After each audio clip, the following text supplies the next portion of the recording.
En Washington, D.C., en Capitol Hill, en el edificio Rayburn, donde los miembros del Congreso elaboran la política nacional, se celebró una sesión informativa del Congreso titulada Guerra Cognitiva, Infoterrorismo y Manipulación, organizada en la plataforma Alatra. El evento reunió a legisladores, expertos en seguridad nacional, investigadores y defensores de los derechos humanos para abordar uno de los desafíos más apremiantes de la era moderna, la guerra cognitiva. La sesión analizó cómo las redes transnacionales manipulan la percepción pública, difunden desinformación, se infiltran en las instituciones y coordinan actos de violencia como parte de estrategias híbridas diseñadas para desestabilizar las sociedades democráticas, lo que representa una amenaza grave y creciente para los Estados Unidos. Este tipo de ataque no destruye a la sociedad con bombas. La corroe desde dentro a través de la guerra cognitiva. Evaluamos con un alto grado de confianza que estos métodos están siendo desarrollados y aplicados por una red transnacional coordinada que constituye una nueva forma de terrorismo híbrido. Los elementos centrales de su modus operandi fueron tomados directamente de la propaganda nazi. La red también utiliza las invenciones de operaciones psicológicas de la KGB. Todo indica que la red está dirigida desde un único centro, que de hecho es la Federación Rusa y el servicio de inteligencia conocido como FSB. La versión actual del movimiento anticulto fue reinventada a principios de los años 90, esta vez en suelo ruso, con un propósito muy deliberado. El objetivo era servir como herramienta para revivir un régimen totalitario y socavar el mundo democrático. Su misión declarada es luchar contra las sectas y proteger a la sociedad de los cultos. Eso es solo su imagen pública. La verdadera metodología de la red es la violencia psicológica informativa. Su arma principal es la estigmatización, la difamación pública y la incitación sistemática al odio social contra grupos religiosos, sociales y políticos minoritarios. La red anticulto está estructurada jerárquicamente. En su cúspide, en lo más alto, se encuentra el núcleo ideológico de mando en Rusia, la Asociación Rusa de Centros para el Estudio de las Religiones y las Sectas, RASIRS. Esta organización está dirigida por Alexander Dvorkin. RASIRS incluye prácticamente todos los departamentos misioneros y centros de la Iglesia Ortodoxa Rusa, por lo que está presente en cada ciudad de Rusia donde está presente la Iglesia Ortodoxa Rusa, y opera con el respaldo tanto de la Iglesia Ortodoxa Rusa como del FSB, su principal agencia de inteligencia. Hoy también les presentaremos los nombres de las personas, organizaciones e incluso periodistas que representan a la red anticulto y que emplean activamente sus técnicas y métodos destructivos. Nuestra evaluación es que el arma de la guerra cognitiva desplegada por la red anticulto transnacional ya se está dirigiendo contra nuestros ciudadanos e instituciones, y que la red ha infiltrado el discurso político para amplificar la polarización, provocar conflictos y socavar nuestra seguridad. El arma principal de esta red es la estigmatización, es decir, colocar la etiqueta de secta y otras etiquetas sobre un grupo objetivo. Esto constituye un ataque directo y constante contra la libertad de religión y la libertad de expresión, porque en su caso no se trata solo de una opinión, sino de una metodología. Es un método con el que operan. Legitima acciones represivas que van desde el acoso mediático hasta la violencia física. Y podemos recopilar conjuntamente esas pruebas y mostrarlas al público.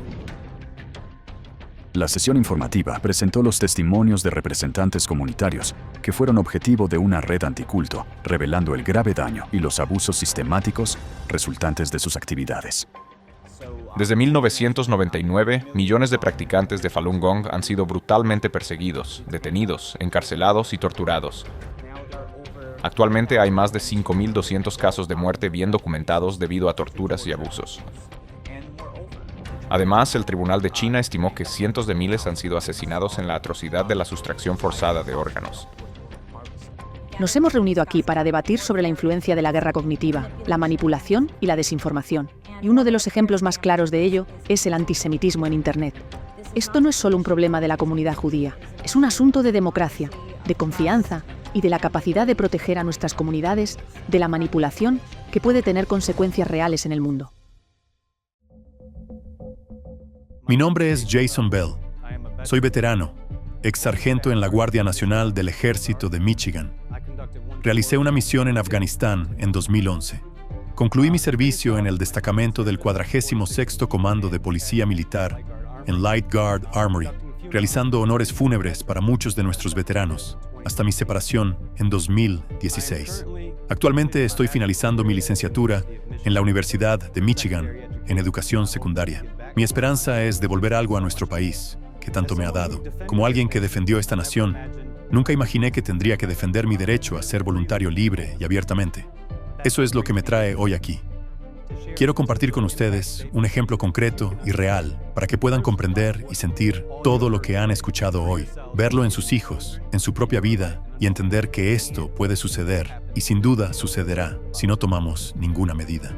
Se trata de acciones concretas de los anticultistas que ya se han debatido en detalle y por supuesto del principal adversario de los Estados Unidos, el FSB ruso.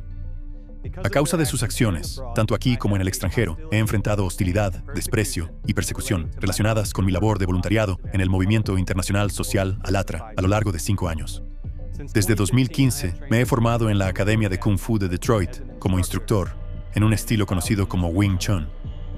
Llega un momento en que se te da la posibilidad de abrir tu propia escuela y utilizar la reputación de esa escuela para poder ganar dinero y transmitir ese arte. Pues bien, se me negó esa oportunidad por parte de mi sifu, quien me presentó información afirmando que yo participaba en una secta. Encontró esa información en Wikipedia, en distintas fuentes digitales y en otras publicaciones tanto nacionales como extranjeras. He sido ridiculizado, marginado y aislado en numerosas ocasiones debido a las etiquetas que se han utilizado con éxito en mi contra y en contra de mi familia. He intentado muchas veces apelar a la razón, como muchos de nosotros que tratamos de convencer a la gente con hechos.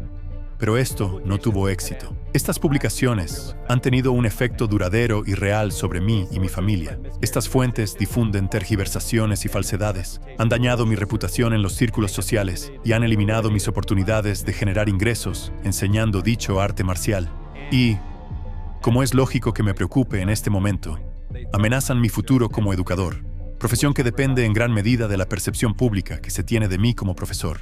Mi preocupación actual va más allá de mi propia carrera. Las tácticas y etiquetas utilizadas en mi contra, sin duda, obstaculizarán mi carrera docente. Como hemos visto que sucede en Rusia y en otros países, no profundizamos en muchos de los casos que han afectado a las personas, pero conocemos a quienes han sido arrancados de las calles, con sus puertas derribadas y luego encerrados, simplemente porque las etiquetas y tergiversaciones nos impiden comprobar la realidad y ya no podemos llegar a un entendimiento. Y muy pronto, la deshumanización entra en acción. Y eso es una preocupación real para mí. De ninguna manera, forma o circunstancia debería esta ser nuestra realidad. Es nuestro deber y responsabilidad ocuparnos de esta amenaza. ¿Cómo es posible que el FSB haya logrado imponer narrativas que dividen a las personas y causan daños duraderos, solo porque yo tengo relación con un grupo u organización socialmente significativa que informa al público sobre el clima y sobre sus efectos actuales y futuros? Serví para proteger la libertad. Ahora soy perseguido simplemente por ejercerla. Estas acciones deben cesar de inmediato. Hago un llamado a mi país para que reconozca la amenaza que representan las operaciones de inteligencia extranjera que manipulan la percepción de los estadounidenses mediante campañas coordinadas de desinformación. Exijo rendición de cuentas y exijo justicia. Gracias a todos por estar hoy aquí conmigo y escuchar mi historia.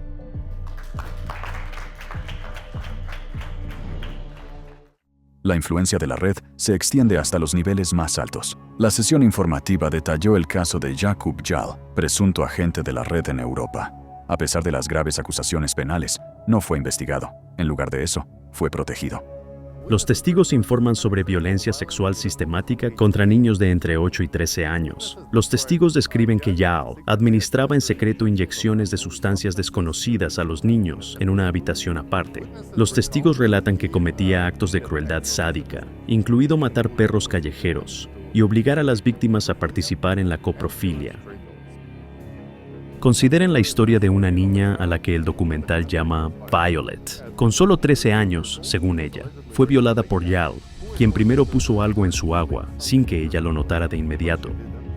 Luego la violó varias veces y, cuando ella intentó escapar, Yal la cortó con un cuchillo. El documental muestra a Violet relatando este trauma, cuyas cicatrices físicas y emocionales aún lleva consigo años después. Uno de los aspectos más impactantes de este caso es la razón por la que las víctimas guardaron silencio. ¿Por qué no acudieron a la policía? Porque, según explicaron ellas mismas a los periodistas, el desequilibrio de poder inherente, heredado de las dinámicas coloniales, les enseñó que la palabra de una persona blanca procedente de Europa siempre tendría más peso que el testimonio de niños locales pobres. Yal, según creían, era intocable. Los testigos afirman que utilizaba fotos de niños africanos sonrientes para solicitar donaciones de europeos bien intencionados, recaudando una cantidad estimada de 2 millones de coronas checas, unos $85,000 estadounidenses. Pero, según estos testigos, nada de ese dinero llegó a los niños. En cambio, se usó para financiar el estilo de vida personal de Yal, para comprar drogas que él distribuía entre los jóvenes, algo que fue documentado por los líderes locales, y existe un documento oficial con cargos por tráfico de drogas en su contra. Es importante señalar que utilizó el dinero que recaudaba como donaciones para ayudar a los niños, para sobornar a funcionarios locales, con el fin de garantizar su silencio y complicidad. Los testimonios de Violet y de otros niños de Moshi podrían haber desaparecido fácilmente, sepultados por el miedo, la pobreza y la indiferencia sistémica. Pero no desaparecieron gracias a la intervención del movimiento internacional social ALATRA, un movimiento que también participa en la defensa de los derechos humanos. Cuando se estrenó el documental de Assam Rapishava, los voluntarios de ALATRA asumieron el papel de amplificador global, asegurando que las voces de Tanzania llegaran al público internacional. Los voluntarios de ALATRA presentaron una apelación formal ante las autoridades de la República Checa, entregándoles todas las pruebas documentadas y exigiendo una investigación completa. Ante un informe minuciosamente documentado sobre crímenes atroces presuntamente cometidos por uno de sus ciudadanos, la respuesta esperada de cualquier gobierno responsable y razonable, en especial de un miembro de la OTAN y de la Unión Europea, debería ser clara: iniciar una investigación inmediata y exhaustiva. Pero el gobierno checo hizo exactamente lo contrario. Lo que presenciamos fue una campaña deliberada de obstrucción y negación, y una impactante inversión entre víctima y agresor. El gobierno checo, encabezado por su máximo responsable de las fuerzas del orden, eligió exonerar públicamente al presunto abusador sexual en serie de menores y, al hacerlo, envió un mensaje escalofriante a las víctimas: sus voces no importan. Al mismo tiempo, esto también dio a entender a los agentes anticulto vinculados al FSB en Europa de que pueden gozar de plena protección e impunidad por sus actividades inhumanas, sometiendo a esos niños a una segunda forma de violación. Su trauma fue negado, su credibilidad atacada y su sufrimiento considerado menos importante que la reputación de su presunto agresor. Este fracaso legal está indisolublemente ligado al racismo sistémico. Con sus acciones, el gobierno checo creó una jerarquía de facto del valor humano. La reputación de un ciudadano blanco europeo fue priorizada pública y forzosamente por encima de los testimonios jurados y documentados de decenas de niños africanos negros. La implicación es asombrosa. Las instituciones democráticas están siendo utilizadas para proteger a los agentes de un servicio de inteligencia hostil. Esto no es un problema europeo. Es un peligro claro y real para los Estados Unidos. Una red capaz de garantizar la protección de sus agentes en Europa puede difundir desinformación y manipular la política en América. Por lo tanto, recomendamos que el Congreso adopte las siguientes 4 medidas. Primero, se requiere con urgencia una investigación exhaustiva sobre la red anticulto y todos los actores asociados. Segundo, instamos al Congreso a iniciar de inmediato una investigación sobre las figuras clave dentro de esta red, comenzando por Yaqub Yal, y su protector político. Tercero, Estados Unidos debe utilizar toda su influencia diplomática para presionar al gobierno checo y a la Unión Europea a fin de que dejen de obstruir la justicia. Debemos insistir en una investigación completa, transparente e internacional sobre el caso de Jakub Jal, de conformidad con sus obligaciones vinculantes en virtud del Convenio de Lanzarote. Esto debe incluir exigir responsabilidades a todos los funcionarios que hayan obstruido o suprimido las peticiones iniciales de investigación. La sesión concluyó con un llamado a una investigación internacional sobre la red y sus afiliados. El arma de la guerra cognitiva desplegada por la red anticulto transnacional ya se está dirigiendo contra nuestros ciudadanos e instituciones. Su ideología constituye un ataque frontal a la primera enmienda, al promover un marco en el que la propia creencia puede ser criminalizada, y al mismo tiempo servir como herramienta de la política exterior rusa para desestabilizar la democracia desde dentro. Y hoy ya no basta con simplemente estudiar cómo operan. Es momento de proteger de verdad. Es hora de defendernos de sus acciones y de salvar, por supuesto, a nuestra nación y a nuestras familias.